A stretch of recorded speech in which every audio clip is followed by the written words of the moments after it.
সব কলমে সব রকম লেখা সম্ভব হয় না। এক একটা কলমের এক এক রকম ঝোঁক। আমার একটা নিব মোটা কলম ছিল, খালি খারাপ কথা লেখাতে চাইতো।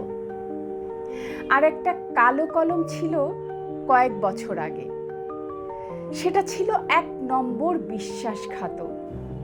কতবার হাসতে হাসতে মাঝ নদীতে ডুবিয়ে দিয়েছে। এক একটা কলমের স্বভাব এক এক রকম। কেউ কেউ ধূসর মর্মর ইত্যাদি উদাসী শব্দের দিকে যায়, কেউ কেউ অতল নিঃশব্দ ঝিমঝিম মন্থরতার দিকে টানে। আবার কেউ কেউ খরস্রোতা তরঙ্গিনীর মতো তরতর করে টেনে নিয়ে যায়।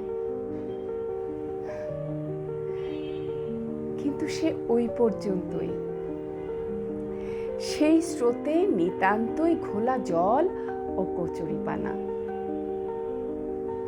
সুতরাং কবিতা লেখার আগে সবচেয়ে কঠিন কাজ কলম বেছে নেয়া। অবশ্য কোনো গরিব বা ছন্নছাড়া কবির যদি একটি মাত্রই কলম থাকে, তার কথা আলাদা, তার জন্য 7 খুন মাফ।